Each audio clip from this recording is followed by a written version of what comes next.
कल हमारी बात चल रही थी पद्म राजा और नैमित्तिक के बीच के संवाद को लेकर के। राजा के मन में एक ही चिंता है कि उसका पुत्र नंदीवर्धन राजकुमार जो खराब सोबत के अंदर गिरा हुआ है उसको वापस कैसे सही ठिकाने पर लेकर के आना। और उसके अंतिम भाग के अंदर, संवाद के अंतिम भाग के अंदर, जिन मतज्ञ जो निमित्तिक है वो राजा को कहता है कि आप एकदम निराश मत होना। भले मैंने अब तक बहुत ज्यादा एक नेगेटिव वाली बातें करी हुई है, लेकिन एक उसकी पॉजिटिव एंगल भी है कि आपके पुत्र के साथ, नंदीवर्धन राजकुमार के साथ अंतरंग विश्व में उसका एक परम मित्र भी साथ में जुड़ा हुआ है जिसका नाम है पुण्योदय। और ये पुण्योदय अगर उसका वर्चस्व चले तो बहुत ही कम समय के अंदर ये वैश्वानर के साथ की जो इसकी मित्रता है नंदीवर्धन राजकुमार की, वो मित्रता टूट सकती है। और राजा के में थोड़ा थोड़ा हल्का हल्का सा एक आशा का, एक होप का एक किरण आना शुरू हो जाता है। और पुण्योदय का क्या महत्व है और पुण्योदय की क्या वीकनेस है उसके बारे में अपन कल जान रहे थे। छगन अपने परिवार के साथ बाहर गांव के लिए निकलता है। फटाफट बहुत एकदम घाय के अंदर था, फटाफट फटाफट घर का काम पूरा किया, काम पूरा करके टैक्सी बुक की। टैक्सी में बैठ करके छगन और उसकी पत्नी दोनों जने सब सामान गाड़ी में लोड करके फटाफट स्टेशन भागे, सामान उतारा। ट्रेन प्लेटफॉर्म पर आ चुकी हुई थी। भागे भागे भागे ट्रेन में बैठे, ट्रेन का लगभग 1 घंटे का सफर भी हो गया। और उसके बाद एकदम से ये छगन को मन के अंदर एक एक ट्यूबलाइट होती है, अरे बाप रे, वो घर के अंदर दिया तो मैंने चालू ही रख दिया था। परमात्मा के सामने कोई दिया प्रगटाया हुआ होगा, वो तो चालू ही रखा था और वो तो लंबा चलेगा बिकॉज वो तो अपना बड़ा वाला दिया था। और घर के अंदर तो कोई है नहीं, कहीं कुछ घर में आग लग गई तो। और छगन की बीवी बोलती कि नहीं नहीं आप चिंता मत करो, मैंने देखा हुआ था कि आपने दिया चालू रखा था, भगवान का दिया कैसे अपन बुझाए। इसके लिए मैंने क्या किया था ना, घर के अंदर जो नल है ना, वो नल भी मैंने खुला रखा हुआ है। तो अगर आग लग भी जाए तो आप चिंता मत करना, वो नल का पानी से पूरा का पूरा घर सेफ टू सेफ रहेगा। ये ऐसी मूर्खता, अपने को लगे कि यार उसे तो दिया बुझा दे वो बेटर ऑप्शन है, घर के अंदर के नल चालू करके फिर बाहर गांव निकल जाना, ये आशय से कि घर के अंदर आग न लग जाए, ये मूर्खता के अंदर शिरोमणि कहा जाएगा। पुण्य का उदय के अंदर पुण्य के ऊपर कंप्लीटली निर्भर होना, ये ऐसी मूर्खता की बात आती है।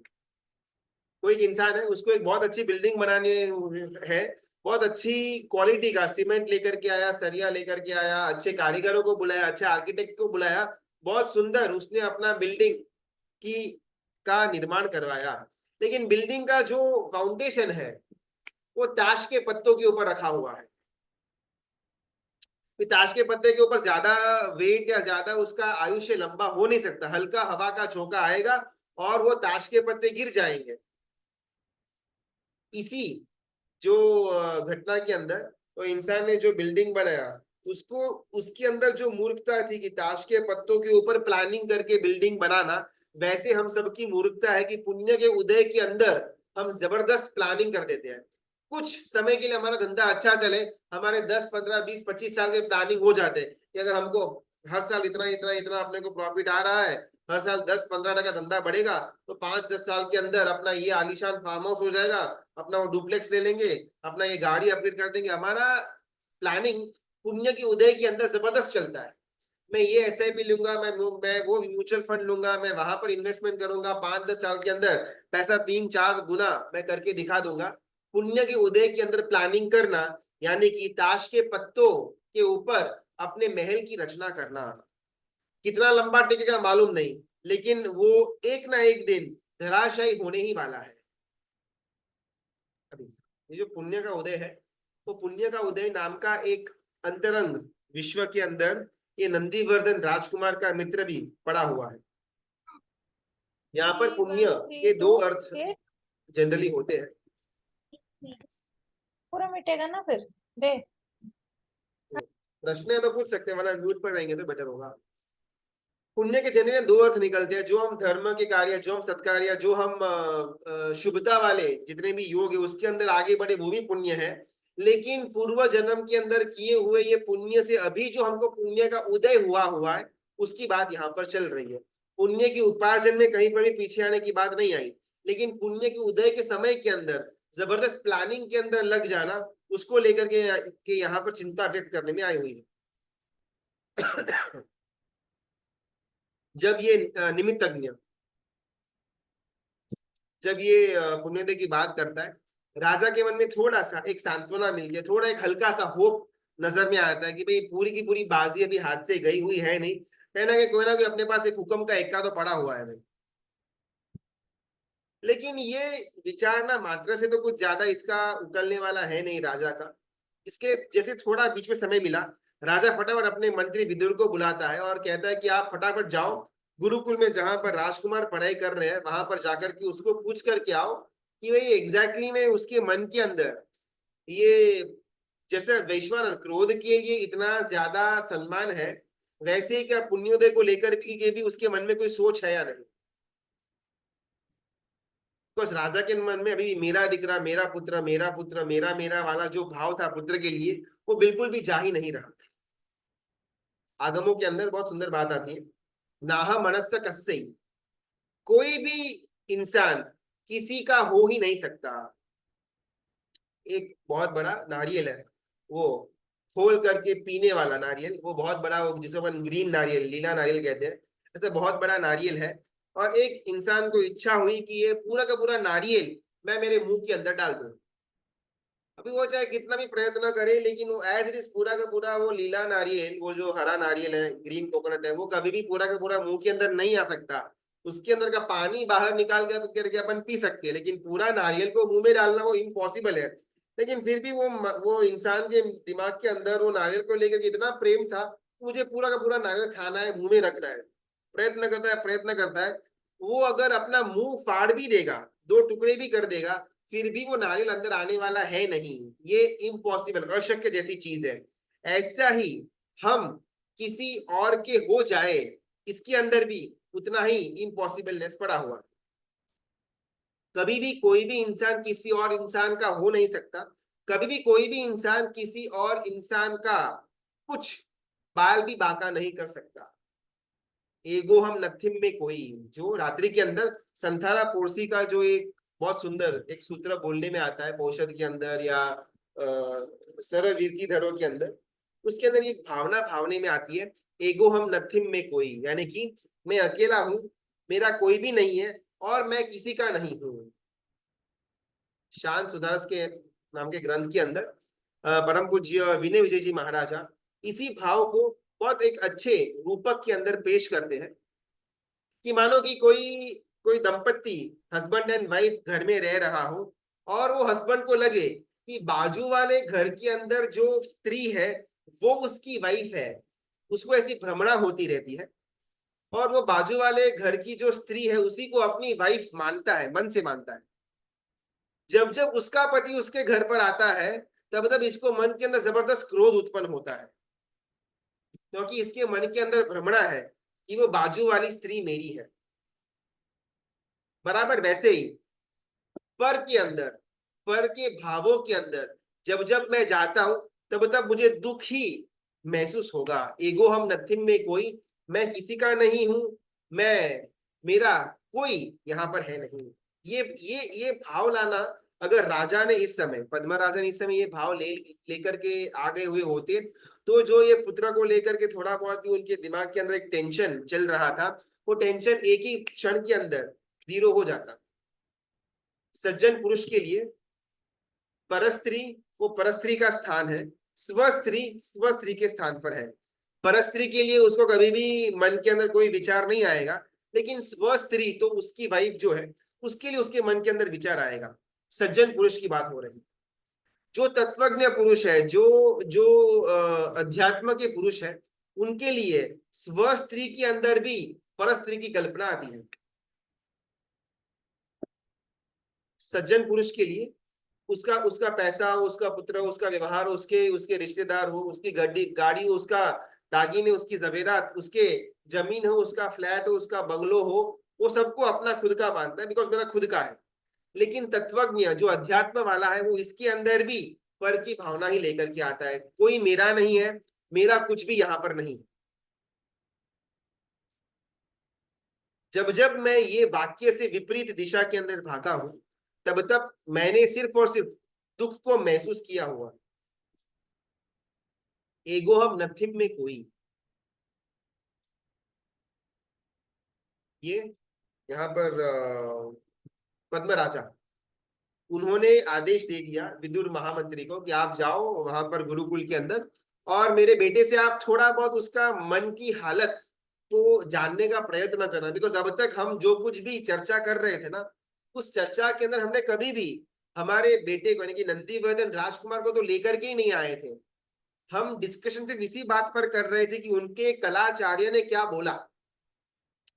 अभी जब बात इतनी आगे बढ़ चुकी हुई है, जब प्रॉब्लम इतना जटिल बन चुका हुआ है, तब तो एटलीस्ट वो राजकुमार को, वो पुत्र को पिक्चर में लेकर के आना वो आवश्यक बन जाता है। तो आप एक बार directly on a first hand basis आप जाकर के उनसे मिलो, और कोई वहां पर आप उनको जबरदस्ती के मोड पर मत लेकर के आना, लेकिन बस जानने का थोड़ा बहुत आप प्रयत्न करना कि उसके मन के अंदर जितना प्रेम वैश्वानर को लेकर के है, क्या उतना ही प्रेम पुण्यदेव को लेकर के भी है या नहीं। और ये निकल पड़ते हैं विदुर। मन के अंदर विदुर की भी बहुत बहुत ज्यादा संवेदना थी, बिकॉज जिस राजा के अंदर इन्होंने अपना पूरा का पूरा जीवन निकाला हुआ है, आज वही राजा जब इतनी दयनीय हालत के अंदर पड़ा हुआ है, और विदुर के पास एक मौका है राजा को दयनीय हालत से बाहर निकालने का, तो क्यों ना वो इस्तेमाल करें। और विदुर अपने कंप्लीट होशो आवास में, कम बहुत ज्यादा फोकस के साथ वहां पर पहुंच जाते हैं गुरुकुल के अंदर। और वहां पर ये नंदीवर्धन राजकुमार बैठा हुआ होता। थोड़ा ये पास में बैठते हैं विदुर, और उनका अभिप्राय जानने का प्रयत्न करते हैं कि एग्जैक्टली उनके मन के अंदर दशा क्या चल रही है। और दोनों के बीच में बातचीत फॉर्मेलिटी की शुरू होती है, आप कैसे हो, कैसे आए, ये वो वगैरह वगैरह। और फिर एक मौका देख करके विदुर कहते हैं नंदीवर्धन राजकुमार से कि सॉरी मैं कल आ नहीं पाया, बिकॉज मुझे एक अर्जेंट काम आ गया हुआ था। ऐसा करके उन्होंने अपना एक ट्विस्ट वहां पर रखा। फिर जैसे ऐसा बोला तो नंदीवर्धन राजकुमार भी थोड़ा बहुत इंटरेस्ट के अंदर आ गया। अच्छा आप हाँ कल नहीं आए थे ना, ऐसे तो आप रोज मिलने के लिए आते हो, कल क्यों नहीं आए थे, कल क्या हो गया था। तब इन्होंने एक स्टोरी चालू विदुर ने, कि कल क्या हुआ था ना कि मैं गुरु भगवंत एक मुनि भगवंत से मिलने के लिए गया हुआ था। उनका कुछ छोटा मोटा व्यावच का काम था, उसका लाभ मेरे को मिला था, तो मैं उनके पास गया था। और मुझे उनके पास से बहुत एक सुंदर कथा जानने को मिली थी। और उस कथा के अंदर तात्पर्य ये था कि दुर्जन के संग संग से, दुर्जन यानी कि जो खराब इंसान है, उसके संपर्क के द्वारा जीव को क्या दुख भुगतना पड़ता है, वो कथा के द्वारा वो गुरु भगवान ने समझाने का प्रयत्न किया। ऐसा बोल कर वहां पर पॉज किया। सामने वाले को किस प्रकार बात समझाना ना, वो भी एक कला है। आज ज्यादातर होता क्या है ना, ऐसा माता पिता, एक तो हमारे अंदर कोई भी ज्ञान का स्तर नहीं, सेकंड जो भी छोटा मोटा भी ज्ञान जो हमारे पास माता पिता के पास है, वो किस प्रकार आने वाली पीढ़ी को देना, उसके बारे में भी हमारे पास कोई टैलेंट नहीं। एक बात को रजुआत करना, एक बात को सामने रखने की भी एक एक पद्धति होती है।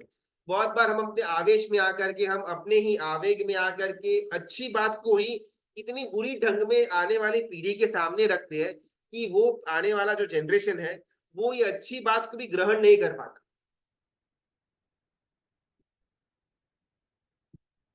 बच्चे को अच्छी बात समझाना वो जितना आवश्यक है, उससे ज्यादा आवश्यक है कि मैं अच्छी बात को अच्छी तरह पेश कर पाऊं।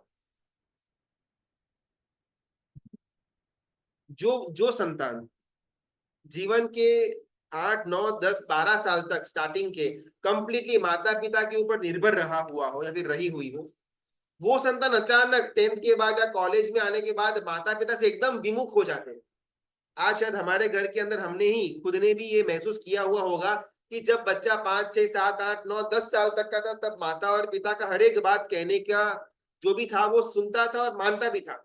लेकिन जैसे थोड़ा बहुत वो टीनेजर्स का समय शुरू हो जाता है, थोड़ा बहुत कॉलेज का रंग चढ़ना शुरू हो जाता है, एकदम से माता पिता की हर एक बात के अंदर सिर्फ विरोध देखने को मिलता है। अगर आपने ऐसा बोला है तो मैं ऐसा बिल्कुल ही नहीं करूंगा, अगर आपने इसके लिए मना बोला हुआ है तो मैं ऐसा ही करूंगा।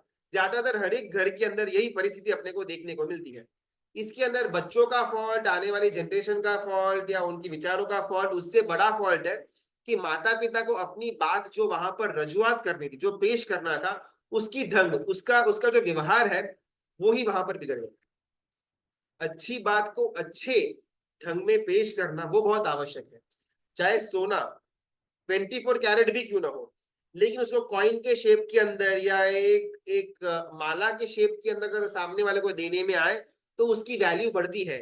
जस्ट बिकॉज 24 कैरेट का सोना मेरे पास पड़ा हुआ है, मैं उसको गर्म करके पिघला हुआ सोना किसी के हाथ में नहीं दे सकता। अरे 24 कैरेट ही तो है, इसमें क्या प्रॉब्लम है? तो मैं पिघला हुआ गरम गरम सोना किसी के हाथ में बिल्कुल भी नहीं रख सकता। उसको भी सामने वाले को देने का एक ढंग है। मैं कॉइन बनाऊं, मैं लकड़ी बनाऊं, मैं उसका हार माला वगैरह बना कर सामने वाले को दूं, तो उसकी वैल्यू रहेगी। 24 कैरेट का सोना को देने की भी अगर एक पद्धति होती है, तो हमारे पास जो हमारा विचार है, जो हमारी शुभता है, जो एक एक सज्जनता का एक पर्याय अपन बोल सके, उसको जब आने वाली जनरेशन को देने की बात आती है, उसके अंदर भी पद्धति वो मुख्य स्थान प्राप्त कर देगी। माता पिता को पद्धति मालूम होती है नहीं, कहीं से उधार लिया हुआ शुभता का विचार या स्टार्टिंग से गतानुगतिकता से किया हुआ एक शुभता का कार्य, वो जबरदस्ती जब आने वाली पीढ़ी पर थोपने में आए, तो बहुत ही कम समय के अंदर विपरीत फल देखने को मिलते हैं। यहाँ पर ये जो विदुर मंत्री थे, ये कंप्लीटली होशो हवास के अंदर थे कि कैसे अपनी बात को रखना और कैसे सामने वाले को समझाना, बहुत बखूबी से ये जानते थे। विदुर को मन में ये था कि भाई मैं इसके राजकुमार नंदीवर्धन राजकुमार के मन के अंदर क्या बात चल रही है उसका मैं अभिप्राय जानूं, और उसके लिए ये एक कथा की रचना करते हैं। और इतना एक हल्का सा हिंट देते हैं नंदीवर्धन राजकुमार को कि कल मैं इसलिए नहीं आ पाया बिकॉज एक मुनि भगवंत को छोटा वयावच का लाभ मुझे मिला था, मैं वहां पर गया और वहां पर उन्होंने मुझे बहुत एक सुंदर कथा बोली, जिस कथा के अंदर दुर्जन के संग के द्वारा जीव को किस प्रकार का दुख सहन करना पड़ता है, उसकी बहुत सुंदर बात आती है। और वो जो कुमार है, उसको इंटरेस्ट जागा। जिज्ञासा एक ऐसा गुण है, किसी भी उम्र के जीव के अंदर ये अवश्य में होगा। चाहे 5 साल का बच्चा हो, 50 साल का अधेड़ उम्र का इंसान हो, या 70-75 साल के चाचा हो, हर एक जीव के अंदर जिज्ञासा नाम का गुण अवश्य में रहेगा। बच्चा उसकी जो जिज्ञासा का जो स्तर है, वो कार्टून के अंदर या रेसलिंग के अंदर या टाइम पास वाले चीजों के अंदर वो अपनी जिज्ञासा को पोषने का काम करेगा। जो एक युवान वय का इंसान हो चुका हुआ है, वो वर्ल्ड अफेयर के अंदर, बिजनेस के गतानुगतिकता के अंदर वो अपना जिज्ञासा को पूरा करने का प्रयत्न करेगा। जो चाचा की उम्र के चले गए हुए हैं, वो अपने जो हॉबीज जो अधूरी रह चुकी हुई थी, उस पर वापस पूरा करने का प्रयत्न वो करेंगे। जिज्ञासा एक ऐसा गुण जो हर एक जीव को हर एक अपनी उम्र के अंदर उसके हिसाब का जिज्ञासा होती ही है। अभी ये जो राजकुमार था, नंदीवर्धन राजकुमार, उसको भी उसका उसका एज के अनुरूप जिज्ञासा पड़ी हुई थी। जैसे ही यहाँ पर विदुर ने कथा की बात बोली कि ऐसी कोई कोई कोई कथा मुझे मुनि भगवत से सुनने में आई हुई थी, फुल स्टॉप, वो वहां पर वेट करते हैं कि जब सामने वाला रिसेप्टिव हो जाए, जब उसके अंदर एक इच्छा, एक एक मांगनी हो, तब जाकर के अगर मैं तत्व दूं तो वो ग्रैस्प कर लेगा। जब सामने उसका कोई रिक्वायरमेंट ही नहीं है, कोई डिमांड ही नहीं है, और मैं सप्लाई करता जाऊंगा ना, तो उसका वैल्यू कम होगा। हमेशा डिमांड ज्यादा और सप्लाई कम, तो वो वस्तु की वैल्यू बनी रहेगी। डिमांड कम और सप्लाई ज्यादा, तो उसकी वैल्यू कम हो जाएगी। ये सब एज अ माता पिता अपने को समझने जैसा है कि भाई एक्चुअल में सामने डिमांड है या डिमांड नहीं है। विदाउट डिमांड सप्लाई करते जाएंगे तो दिन ब दिन उसकी वैल्यू कम होती जाएगी। हम सप्लाई करना थोड़ा बंद करके डिमांड कैसे इंक्रीज हो सके, अगर उसके लिए अपन थोड़ा बहुत मेहनत करें, तो सप्लाई की वैल्यू बढ़ जाती है। यहाँ पर ये विदुर मंत्री अभी डिमांड क्रिएट कर रहे हैं, बस इतना बोल करके छोड़ दिया कि ऐसा ऐसा कोई कथा थी जिसके अंदर दुर्जन के संग के द्वारा आत्मा को, जीव को क्या क्या दुख सहन करने पड़ते, ऐसा कुछ उन्होंने बात बोली हुई थी कथा के द्वारा, फुल स्टॉप। जैसे ही ये बात राजकुमार ने सुनी, उनके मन के अंदर एक जिज्ञासा जागृत हुई। अरे ऐसा, अच्छा मुझे भी बोलिए ना क्या कथा थी। अभी ये विदुर मंत्री भाप रहे हैं कि उसके अंदर अभी तक वो जिज्ञासा का लेवल आया हुआ है या नहीं। और मंत्री कहते हैं कि देखो कथा थोड़ी लंबी है, शायद आपको पसंद आए न आए, बोर लगे, छोड़ देते हैं थोड़ा। और नहीं, बिल्कुल भी नहीं, अभी तो उसकी जिज्ञासा और ज्यादा बढ़ गई है नंदीवर्धन राजकुमार की, और एग्जैक्टली यही चीज विदुर को चाहिए थी। राजकुमार बोलते कि नहीं नहीं, मुझे आज टाइम ही टाइम है, मेरे आज सारे के सारे क्लासेस छुट्टी पर है, अपन एक काम करते हैं, अपन आराम से मेरी कुटीर, मेरे झोपड़े के अंदर जाते हैं, वहां पर अपन बैठते हुआ है, और आप आराम से मुझे बोलो कि वो कथा क्या थी। हाँ, इतने से बोल सकते हो। हाँ, प्रणाम गुरु जी। जैसे अभी आपने आपने अभी बताया कि पुत्र को वो पता होना चाहिए, मतलब एक अपनी बात समझाने में आनी चाहिए। अभी आज मैं मेरी बात करूँ तो मैं एक पुत्र भी हूँ, एक पिता भी हूँ, दोनों हूँ। तो वो केस में क्या हमें हमारे हमारी पात्रता भी वैसी होनी चाहिए कि हमारे माता पिता हमें जो समझा रहे हैं वो हम ग्रैप्स कर सके है क्या? बहुत सुंदर। क्या उनको भी, मतलब एज अ माता पिता उनको भी पात्रता अपने बच्चों में देखनी चाहिए कि नहीं देखनी चाहिए? क्योंकि गुरु महाराज भी दीक्षा देने के पहले उनकी पात्रता देखते हैं, ऐसा। करेक्ट करेक्ट, बहुत सुंदर बहुत सुंदर। एक दादा है, एक उनका बेटा है, और बेटी का बेटा है, ऐसे तीन पीढ़ी साथ में रह रही है, ठीक है। अभी जो बीच वाला जो है ना, उसकी बहुत जबरदस्त सैंडविच होती है, बिकॉज वो पिता भी है और वो किसी का पुत्र भी है। तो अगर वो पुत्र का धर्म बराबर नहीं निभा पाता, तो एज अ पिता वो अपने पुत्र के लिए भी अच्छा रोल मॉडल नहीं बन पाएगा। अभी अगर मैं मेरे पुत्र को अच्छी बातें, ये करना ऐसे करना वो करना, अगर मैं पुश करता जाऊं अच्छे पर्याय के अंदर, अच्छे ढंग के अंदर, लेकिन जब मेरे पिता के साइड से मुझे जब कोई भी ऐसी आज्ञा आती है, तब मैं कैसे रिएक्ट करता हूँ, वो बहुत आवश्यक है। अगर मैं अच्छा पुत्र नहीं बन सका, तो मेरा अनुकरण करके मेरा पुत्र भी अच्छा पुत्र नहीं बन पाएगा। तो मैं जितना भी प्रवचन पुत्र को देता हूँ, वो जरूरी है कि जब मुझे ऐसा प्रवचन मेरे पिता के द्वारा मिल रहा हो और पुत्र की मौजूदगी हो, तब मेरा उस समय का पर्याय, मेरा उस समय का कार्य वो पुत्र के अनुरूप। Point number 1। पॉइंट नंबर 2, छोटी उम्र के से ही अगर कथा का एक योग अगर संतान को दिया जाए ना, तो बहुत सुंदर ये जीवन भर काम करता है।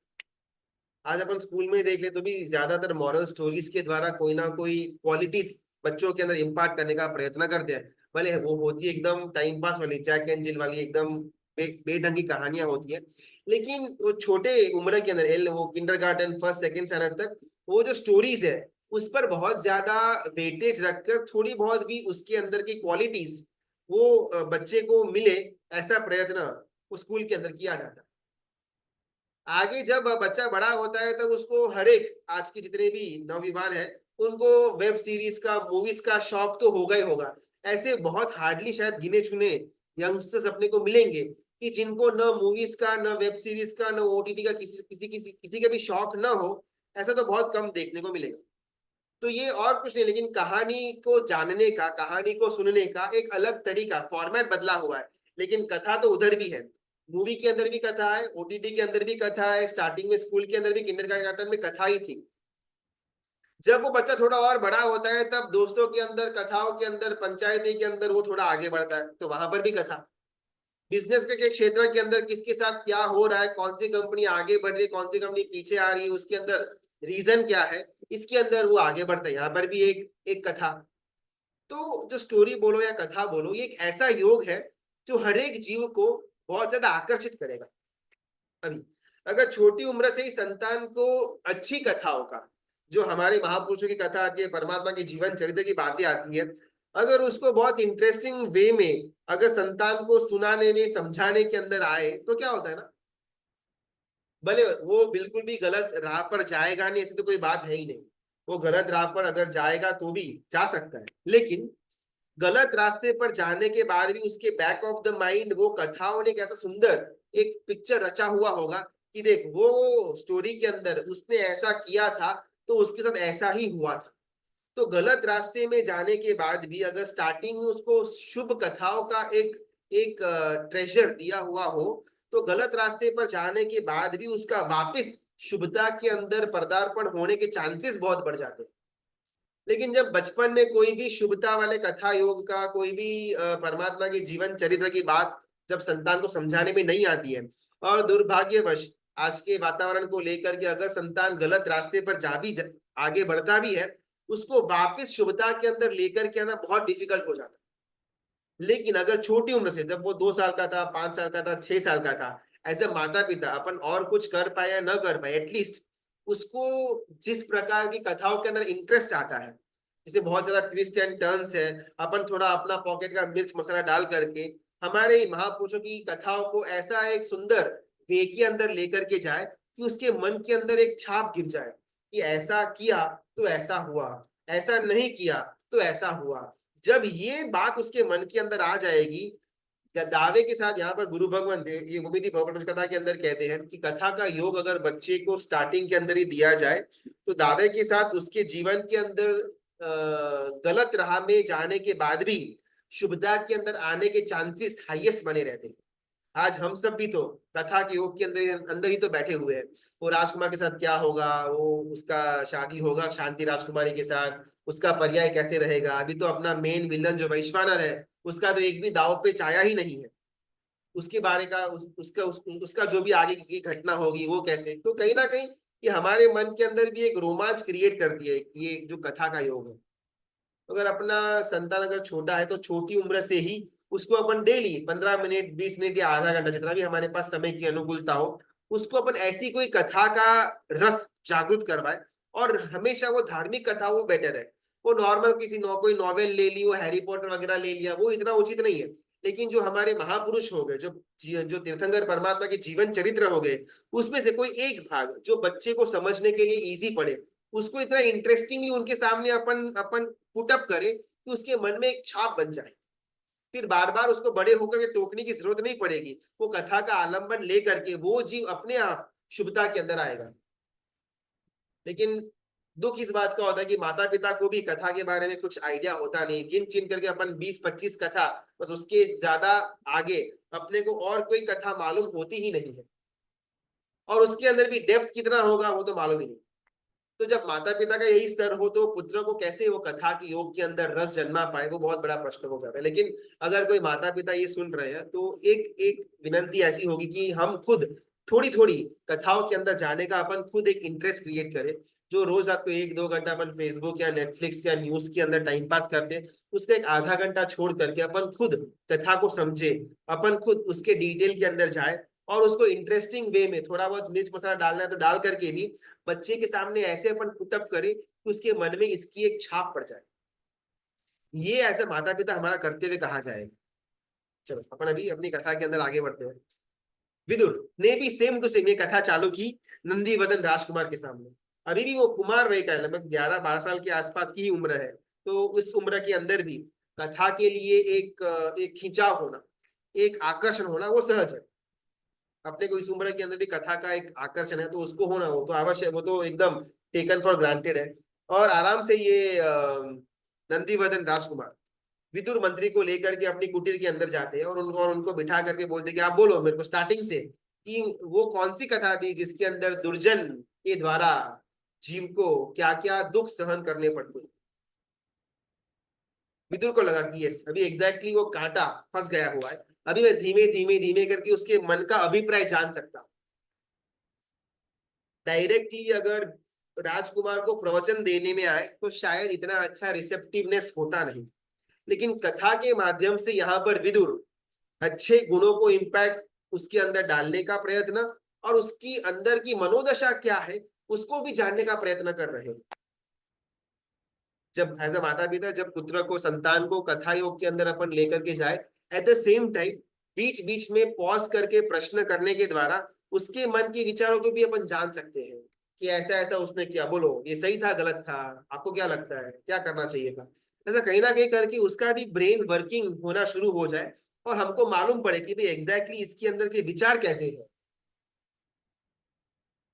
माता पिता बनना यानी हम शासन के अंदर ऐसे एक जीव को लेकर के आ रहे हैं जो जीव तीर्थंकर परमात्मा का शासन और 18,000 साल तक लेकर के जाने वाले। अपन सिर्फ एक जीव को जन्म नहीं दे रहे, लेकिन वो जीव जो गुणों का का एक एक एक पर्याय फैलाएगा, उस गुणों के अंदर शासन की उन्नति होती है या वो जीव की दुर्गति होती है, वो हमारे एज माता पिता हमारे हाथ में है। बस बच्चे को जन्म दे दिया, उसको स्कूलिंग करवा दी, उसको एक इंग्लिश अच्छा बोलना सिखा दिया, इसके मात्र से माता पिता का कर्तव्य पूरा नहीं होता। हम शासन के अंदर एक रत्न को लेकर के आ रहे हैं, जो इस शासन को आगे लेकर के जाने वाला है, और उसका उत्तरदायित्व ऐसा माता पिता हमारे हाथ में पड़ा हुआ है। और हम खुद के ही भोग विलासों से बाहर न आ पाए और अपन ये इच्छा करें कि भाई मेरा पुत्र धर्म के मार्ग के अंदर, सज्जनता के मार्ग के अंदर आगे बढ़े, तो कहीं ना कहीं ये होने के चांसेस बहुत कम लगते हैं। यहाँ पर ये विदुर कथा को शुरू करते हैं नंदीवर्धन राजकुमार के सामने।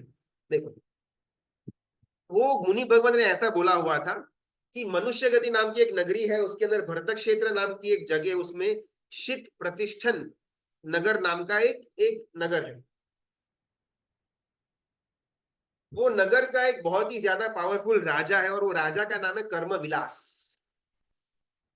इसने अगर इंसेप्शन नाम का मूवी देखा हुआ हो ना, तो उसमें ना वो सपने के अंदर सपने के अंदर सपने, dream with in dream with in dream, ऐसा 3-4 लेवल तक आता है। सिमिलरली ये जो उपमिति भवप्रपंच कथा, जो लगभग आज से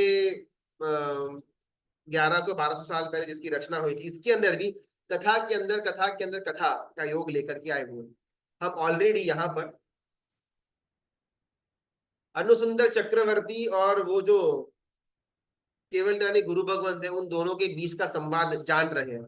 इसके अंदर ये जो अनुसुंदर चक्रवर्ती है, उसके साथ पूर्व भवों के अंदर क्या क्या क्या क्या हुआ था, उसकी स्टोरी उन्होंने चालू करी हुई थी कि पहले मैं से निगोद में था, फिर एक इंद्रिय नगर के अंदर गया, फिर विकलाक्ष नगर के अंदर गया, फिर ऐसा हाथी के भव के अंदर गया, फिर मैंने थोड़ा बहुत दुख को सहन किया, फिर मैं ये नंदीवर्धन राजकुमार नाम के भव के अंदर आया, फिर मेरे साथ ऐसा ऐसा ऐसा वगैरह हुआ था। ये लेवल 2। लेवल 3 के अंदर इसी कथा के अंदर वो नंदीवर्धन राजकुमार को भी ये विदुर एक और कथा समझाते हैं। शित प्रतिष्ठित नाम का नगर, और वो नगर के अंदर बहुत ही ज्यादा शक्तिशाली एक राजा राज्य करता था, जिसका नाम था कर्म विलास।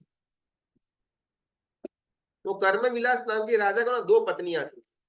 पहली पत्नी शुभ सुंदरी, दूसरी पत्नी अकुशल माला। शुभ सुंदरी और अकुशल माला, ये 2 पत्नियां थी कर्म विलास नाम के राजा की। अभी ये अच्छी तरह से इनका परिवार आगे जा रहा है, शित प्रतिष्ठित नाम का नगर है, कर्म विलास नाम का राजा है, शुभ सुंदरी और अकुशल माला 2 रानियां, बहुत सुंदरता से इनका आगे वहां पर संसार बढ़ रहा है। अभी कोई पुण्य के उदय के कारण से दोनों रानियों को पुत्र रत्न की प्राप्ति हुई। जो बड़ी रानी थी शुभ सुंदरी, उनको मनीषी नाम का पुत्र हुआ, और सेकंड अकुशल माला नाम का जो नाम की जो रानी थी, उनको बाल नाम का पुत्र हुआ। पहली बड़ी रानी शुभ, सेकंड दूसरी रानी अकुशल। शुभ रानी का पुत्र मनीषी, अकुशल रानी का पुत्र बाल। अब ये दोनों ऑलमोस्ट समान उम्र के अंदर ही इनका जन्म हुआ था, तो स्टार्टिंग से बहुत ज्यादा इनके अंदर एक प्रेम का संबंध था मनीषी और बाल के अंदर, साथ में ही खेलना कूदना, खाना पीना, रोना झगड़ा करना, और साथ में ही बड़े होना। अभी दोनों जन ऐसे करते करते करते बाल्य अवस्था से आगे थोड़ा किशोरावस्था के नजदीक पहुंचे, और ये दोनों मिलकर के एक दिन स्वदेह नाम के उद्यान के अंदर खेलने के लिए गए। उस उपवन के अंदर दोनों जन बहुत मस्ती से वहां पर खेल रहे थे, अलग अलग गेम्स को का मजा वहां पर ले रहे थे। अभी वो उपवन जो था स्वदेह नाम का उपवन, वो बहुत बड़ा था। उस स्वदेह नाम के उपवन के अंदर ना एक एक एक एंड पर, एक कोने पर एक बहुत ही विशाल वृक्ष खड़ा था, और ये जो दोनों हैं बाल और मनीषी, ये दोनों उपवन के दूसरे एंड पर खड़े खड़े उनका वो खेल चल रहा था।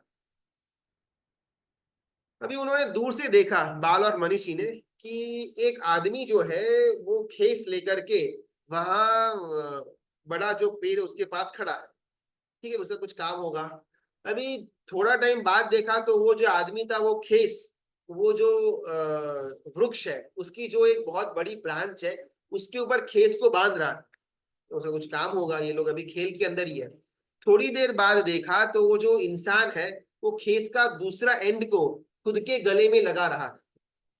अभी इनको थोड़ा बहुत अंदाजा आया कि शायद ये ना सुसाइड करने जा रहा है। और ये मनीषी और बाल फुल स्पीड भागे भागे भागे कि भाई सुसाइड मत कर, सुसाइड नहीं करना चाहिए, बुरा है, ये है वो है। उनके मन में ये विचार थे।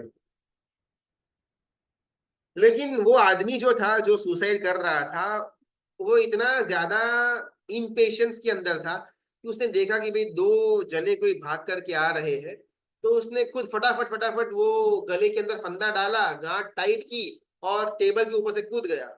और एकदम से उसका शरीर मुड़ गया, एकदम यहाँ पर खींचा वाला शुरू हो गया।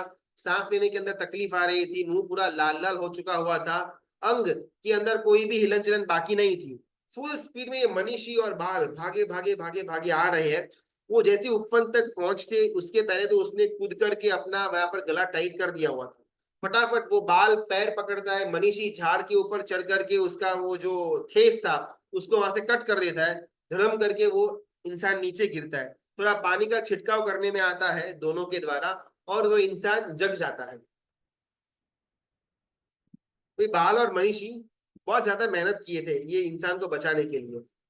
और जैसे ही वो इंसान जागृत हुआ वो चिल्लाने लगा कि भाई मुझे आपने क्यों बचाया, मुझे मरना था, मुझे मार डालो, मुझे मार डालो, मुझे क्यों बचाया।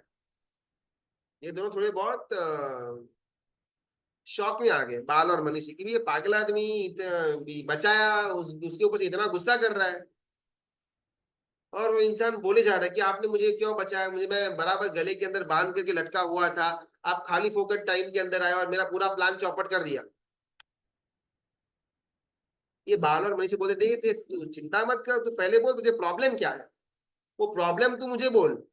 अगर उसका सोल्यूशन नहीं मिलता है ना, फिर सेकेंड टाइम मैं तुझे तेरे सुसाइड के अटेम्प्ट के अंदर बिल्कुल भी स्टॉप नहीं करूंगा। तू आगे बढ़, लेकिन तू पहले बता तो सही कि प्रॉब्लम क्या है तेरे जीवन के अंदर, तकलीफ क्या है। और ये इंसान जिसका नाम है भवजंतु जो सुसाइड कर रहा था, वो भवजंतु ये बाल और मनीषी को बोलता है कि देखो भी मेरा ना जीवन के अंदर ना एक बहुत सुंदर एक मेरा फ्रेंड था, मेरा एक बेस्ट फ्रेंड था। वो इतना मेरा गाढ़ मित्र था कि जहां कहीं भी मैं जाऊं वो हमेशा मेरे साथ आता। मैं स्कूल में हूँ तो स्कूल में भी मेरे क्लास में साथ में बैठता, मैं बाहर कहीं घूमने जाता तो वो भी मेरे साथ था, खेलने के अंदर भी वो साथ में ही था। मैं जो भी मन की इच्छा करूँ ना वो मेरा फ्रेंड मेरे सामने हाजिर कर देता था। मालूम नहीं कहाँ से लाता था, क्या लाता था, लेकिन जैसे ही मैंने कोई भी इच्छा की, ये भव जंतु बोल रहा है, वो उसको तत्कालिक हाजिर कर देता था। तो वो मेरा बहुत ही ज्यादा प्रिय मित्र था, जो मेरा बेस्ट फ्रेंड था वो। लेकिन कुछ दिन पहले अचानक एकदम से मेरा प्रिय मित्र मर गया। मालूम नहीं क्या हुआ क्या कैसे, लेकिन अचानक से एकदम से उसका मृत्यु हो गया और वो चला गया।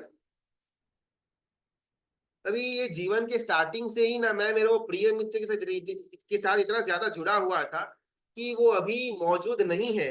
ये कल्पना बहुत ज्यादा डिफिकल्ट है मेरे लिए डाइजेस्ट कर पाना। तो इससे अच्छा है मैंने सोचा कि भी मुझे रहने का ही नहीं है, मैं सुसाइड कर लेगा। ये बाल और मनीषी यहाँ पर ये कथा सुन रहे हैं। भवजंतु नाम का वो इंसान जो सुसाइड करने का प्रयत्न कर रहा था, बाल और मनीषी वो दोनों भाई, दोनों राजकुमार जो ये कथा सुन रहे हैं। कल हमारी बात हुई थी राजा को लेकर, एक रूपक था, ऐसा कोई राजा है नहीं अंदर में, लेकिन तत्व को समझने के लिए हमने एक रूपक कथा का एग्जाम्पल लिया हुआ था कि हमारे अंदर भी एक राजा पड़ा हुआ है जिसके पास अनंत सोना मोहर का एक एक ट्रेजर पड़ा हुआ है।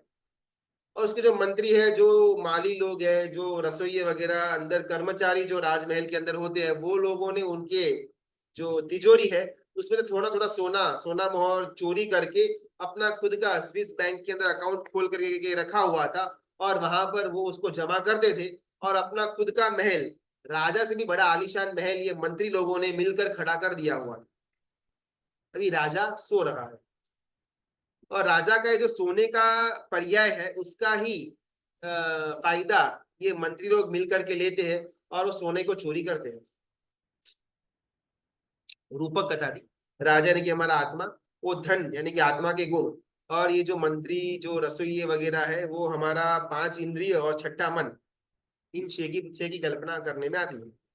और ये लोग मिल करके आत्मा का जो गुण है, आत्मा की जो शक्ति है, उसको खींच करके उसको दोष के अंदर रूपांतरित कर देते हैं। अभी हमारी मूल बात वहां पर आकर के टिकी हुई थी कि ये राजा को उठाएगा कौन और कैसे। बिकॉज ये मंत्री ये रसोइये वगैरह तो उठाने से रहे, वो लोगों तो अच्छा है कि राजा सोता रहे तो अपन अपनी मन मर्जी करते रहेंगे, राजा जग जाएगा तो प्रॉब्लम क्रिएट हो। और यहाँ पर रोल आता है सदगुरु भगवंत का। एक ऐसा राजा, बाजू वाले नगर का राजा, कि जो राजा भी सिमिलर प्रॉब्लम से गुजरा हुआ था, उसके वहां पर भी मंत्री लोग पड़े हुए थे और वो मंत्री लोग भी चोरी करके पूरा का पूरा धन करप्शन के द्वारा स्विस बैंक में लेकर के जा रहे थे। और वो राजा जग गया था, जिस कारण से अभी उनके मंत्री लोग कोई भी चोरी कर नहीं पा रहे हैं। और वो राजा को लगा कि जैसे मैं सोया हुआ था और ये लोग मिल करके चोरी कर रहे थे, ऐसे तो कितने सारे नगर है अपने आसपास, उन नगरों के राजा की भी क्या सेम हालत होगी। और जब उन्होंने अपना दूत को भेजा तब मालूम पड़ा कि भाई हर एक राज्य के अंदर हालत तो यही है कि राजा बिंदास सो रहा है और मंत्री लोग मिल करके वहां पर करप्शन कर रहे हैं। और तब जाकर के वो बाजू वाले राजा को लगा कि भाई ये तो मेरा कर्तव्य बनता है कि मैं जाकर के उसको उठाऊं, बिकॉज मुझे भी ऐसे किसी राजा ने उठाया हुआ था, उसने मेरे को उठाया, तब मैं जगा और तब मैंने अपने धन को सेफगार्ड किया। तो मैं भी सेम जो परोपकार किसी ने मुझ पर किया हुआ था वो परोपकार मैं आगे करूं। और वो सदगुरु यानी कि जो बाजू वाला राजकुमार राजा है, वो आकर के हमारे अंदर वाले राजा को उठाने का प्रयत्न करता है। लेकिन इसमें दिक्कत क्या आती है ना, कि हमारा जो मंत्री का पूरा मंडल है, जो ये रसोई का मालिक का जो उनका गैंग है, वो गैंग चाहती नहीं कि बाजू वाला राजा ये अंदर वाले राजा से आकर के मिले। बिकॉज मालूम है कि अगर वो एक बार मिल गया और अगर न करे नारायण अगर राजा जग गया तो हमारा पूरा यहाँ पर ऑपरेशन दी एंड हो जाएगा। आज तक अगर हमने हमारे जीवन के अंदर सदगुरु भगवंत को अभी तक उनकी आज्ञा में हम नहीं आए, उनको अगर हम समर्पित नहीं हुए, तो हमारे अंदर का राजा को जगाएगा कौन। आज हम जितना भी धर्म करते हैं, जितना भी स्वाध्याय करते हैं, ये सब हम हमारे मन से कर रहे हैं। मन ऑलरेडी मंत्री की उपमा हमने दी हुई है और वो मंत्री खुद ही चोर बैठा हुआ है। तो वो चोर थोड़ी राजा को उठाने का काम करने वाला है। राजा को उठाने का काम तो सिर्फ जगा हुआ बाजू वाले नगर का राजा ही कर पाएगा, बिकॉज वो दोनों समान लेवल पर है। मुझे कल नौकासी करना, कल आइंबिल करना, कल उपवास करना, कल कौन से ग्रंथ का स्वाध्याय करना, मुझे जीवन के अंदर क्या क्या घटनाओं के अंदर आगे बढ़ना या नहीं बढ़ना, ये मैं मेरे मन से डिसाइड करूं, उसका नाम धर्म नहीं कहा जाएगा। सदगुरु भगवंत मुझे आदेश करे कि भाई कल उपवास ही करना है, कल एकादश नहीं करना है, कल व्यास नहीं करना है, और मैं वो करूं, उसका नाम धर्म है। भले मेरा मन बोलता हो कि उपवास करना है, लेकिन सदगुरु भगवंत बोलते हो कि नहीं कल नौकासी करनी है, तो उस समय नौकासी करना वो धर्म, मेरे मन का सुन करके अगर मैंने उपवास किया वो अधर्म। बिकॉज मन मंत्री है, मंत्री कभी भी चाहेगा नहीं कि आत्मा जगे। बाजू वाला राजा सदगुरु भगवंत अगर उनकी आज्ञा के अंदर अपन आ जाते हैं, अगर उनको समर्पित हो जाते हैं, तो हमारा राजा का जगने का चांसेस पूरा का पूरा बना रहता है। हमने सदगुरु भगवंत का टॉपिक के ऊपर एक गुरु भगवंत की क्या आवश्यकता होती है एक श्रावक के जीवन के अंदर, उसके बारे में बहुत ज्यादा हमने चर्चा भी करी हुई है। और प्रैक्टिकली किस तरह से हम सदगुरु भगवंत को समर्पित हो सकते हैं, किस प्रकार हमको गाइड कर पाए ऐसे सदगुरु भगवंत को सेलेक्ट तो बहुत गंदा वर्ड है, लेकिन कैसे हम उनके निश्रा के अंदर जा सकते हैं, इसके जो अलग अलग स्टेप्स आते हैं इसके बारे में भी हमने चर्चा तो करी हुई है। लेकिन बात यहाँ पर आकर के रुक जाती है कि ये सब कुछ चर्चा करने के बाद क्या अभी भी हमारा जीवन सदगुरु भगवंत विहीन है, या हम किसी गुरु भगवंत की आज्ञा के अंदर आ गए हुए हैं। अगर अभी तक भी हम समर्पण के अंदर आगे नहीं बढ़े हुए हैं, तो राजा को उठाने का काम करेगा कौन। और राजा को हम अगर इस भाव के अंदर नहीं उठा पाए, तो और किसी भी भाव के अंदर उसको उठाना बहुत डिफिकल्ट है। न देव के अंदर, न तिर्यंश के अंदर और ना ही नरक के अंदर, बिकॉज इन इन सारे अलग अलग भवों के अंदर जो मंत्री है, जो कुक है, जो रसोइये है, जो माली वगैरह है, वो इतने पावरफुल हो जाएंगे कि वो कभी भी बाहर के व्यक्ति को अंदर आने ही नहीं देंगे। इस भव के अंदर मंत्री वगैरह की जो गैंग है वो इतनी ज्यादा स्ट्रांग नहीं है। अगर बाहर का व्यक्ति अंदर आने का प्रयत्न करे तो ये मंत्री लोग अलाउ भी कर देंगे, लेकिन बात वहां पर आकर के रुक जाती है। क्या हम कभी भी इसमें इंटरेस्ट लेकर के आगे बढ़े हुए हैं कि भाई मुझे मेरे जीवन को गुरु भगवान के अंदर समर्पित करना है? या कहीं भी दीक्षा की बात हो ही नहीं रही। संसार के अंदर जीने के लिए भी एक वैराग्य चाहिए। वैराग्य का भले अंतिम मंजिल सर्ववीरती हो, लेकिन संसार के अंदर भी अगर वैराग्य नहीं है तो संसार से भी जो छोटा मोटा सुख की अनुभूति हमको होती है वो अनुभूति भी बंद हो जाएगी। तो अगर हमारा संसारिक जीवन, श्रावक जीवन अगर हमारा सुख से चैन पूर्वक जाए तो उसके लिए भी कुछ मात्रा का वैराग्य आवश्यक है, और उसके लिए सदगुरु भगवंत की आज्ञा के अंदर आना आवश्यक बन जाता है। हमने ना सम्यक की प्राप्ति के जितने भी एग्जाम्पल्स देखे, चाहे वो नैसार का हो वीर परमात्मा के द्वारा, या आदिनाथ परमात्मा का वो धन्ना सार्थवा का भव हो, या पार्षद परमात्मा का वो मरुभूति वाला भव हो, या अपन ऐसे किसी भी तीर्थंकर परमात्मा के भवों के अंदर जाए, सबसे पहला यानी कि जिस भव के अंदर उन्होंने सम्यक को प्राप्त किया हुआ हो, हर एक भव के अंदर सदगुरु भगवंत का रोल प्राथमिकता वाला होगा। सदगुरु भगवंत आए, वो निमित्त, वो प्रबल निमित्त बने जिस कारण से वो जीव को सम्यक की प्राप्ति हुई। अगर उन सारे किस्सों के अंदर अगर सदगुरु भगवंत एब्सेंट होते तो कभी भी नैसार हो या धन्ना सार्थवा हो या वो मरुभूति हो, उनको सम्यक्त्व मिलता ही नहीं। सम्यक्त्व यानी कि राजा को जगाने का काम, और वो राजा को जगाने का काम बाजू वाले नगर का जगा हुआ राजा ही कर पाएगा, यानी कि सदगुरु भगवंत ही कर पाएंगे। ये जो हम गुण और दोष को लेकर के ये रूपक की हमने बात करी हुई थी कि सामने वाले के अंदर या किसी के अंदर, मेरे अंदर भी जितने भी दोष है, एक्चुअल में वो दोष का मूल स्थान, उसका उद्भव स्थान तो गुण ही है। उसके अंदर मन ने विकृति, विकार या अविवेक को लेकर के आने के द्वारा वो गुण को दोष के अंदर परिवर्तित कर दिया हुआ था। अब अगर यहां तक बात क्लियर है तो अपन एक ट्रायल करते हैं। जब कभी भी सामने वाले का दोष हमको नजर में आया, एग्जैक्टली वो दोषी था, वो गलत टाइम पर क्रोधित हो गया, उसने गलत टाइम पर झूठ बोला, उसने गलत टाइम पर आलस किया, प्रमाद किया, उसका फॉल्ट ही था, इसमें कोई दो राय नहीं है। लेकिन अपन ट्राई करते हैं कि सामने वाले का दोष जो हमको नजर में आता है उसके अंदर का मूल का जो गुण पड़ा हुआ है वो क्या, अपन इसको नोट डाउन करते हैं। बिकॉज बहुत बार क्या होता है ना, अपन कभी खुद के दोष अपने को नजर में नहीं आएंगे, हमको हमेशा हमारे गुण ही नजर में आएंगे, उसका तो कोई लेना देना नहीं है। और बहुत इजीली अपने को सामने वाले के दोष नजर में आएंगे। सामने वाले के अंदर चाहे 100 गुण है, एक दोष है, हमको 100 गुण हमारे लिए इनविजिबल हो जाएंगे, और वो एक दोष वो इतना बड़ा होकर के दिखाई देगा। तो अपने को ये मानसिक लेवल पर ये एक्सरसाइज करनी है कि सामने वाले के अंदर कोई भी, चाहे वो परिवार का हो या ऑफिस का हो या संघ का हो या कोई मित्र मंडल का हो, जिस किसी भी मनुष्य के अंदर हमको ऐसा दोष दिखने में आता है, अपन चिंतन के अंदर चाहते कि भाई ये दोष के अंदर कौन सा गुण पड़ा हुआ है।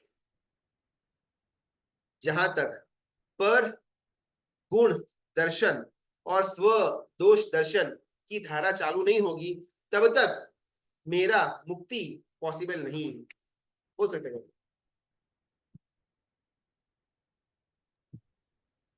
गुरुजी प्रणाम।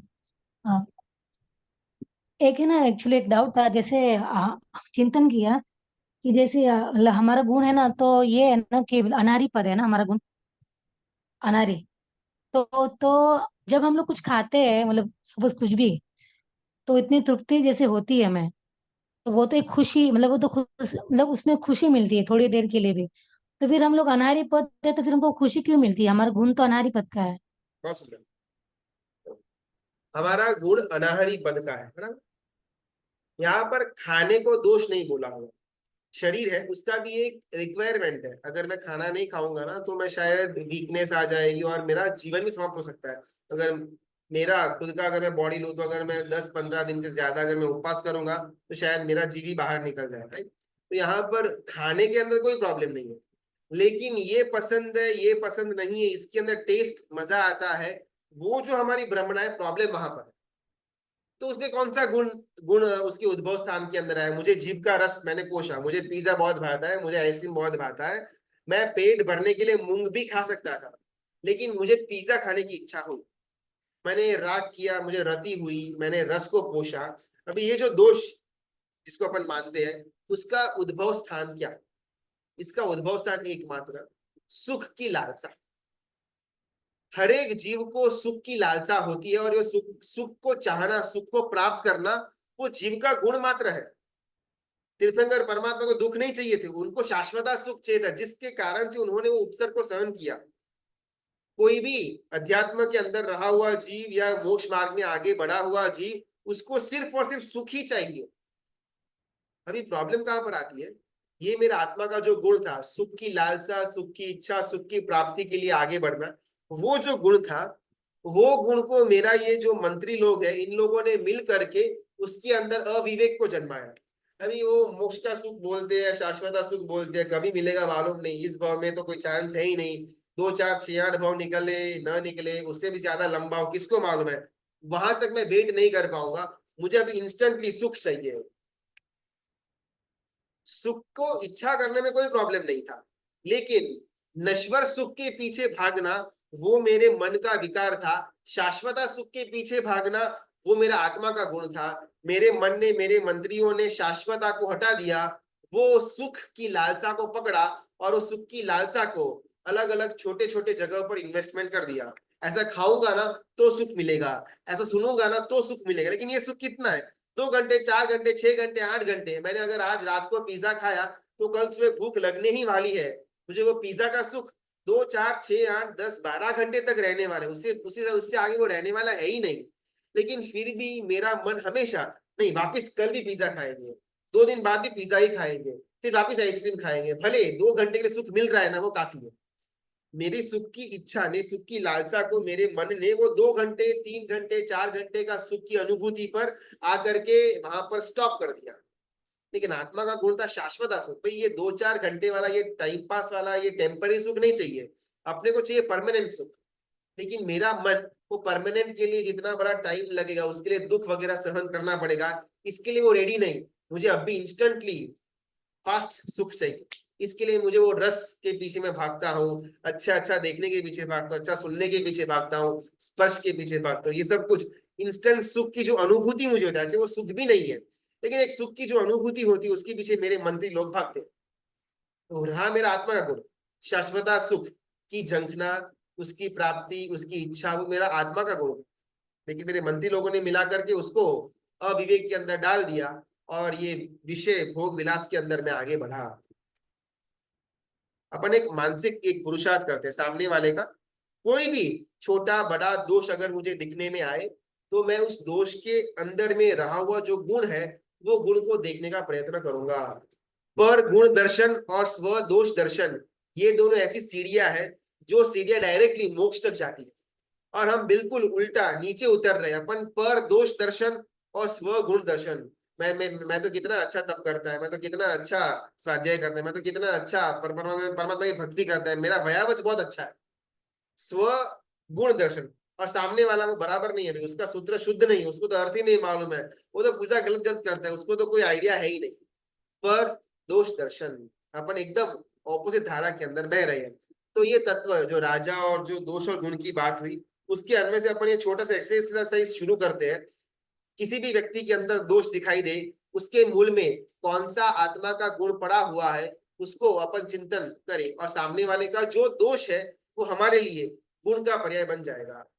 पर गुण दर्शन, स्व दोष दर्शन, इसके अंदर अपन आगे बढ़ेंगे। चलिए, परमात्मा की आज्ञा विरुद्ध कुछ भी बोला हुआ हो तो मिच्छा में दुर्गम, वो हमारी जो कथा चल रही थी,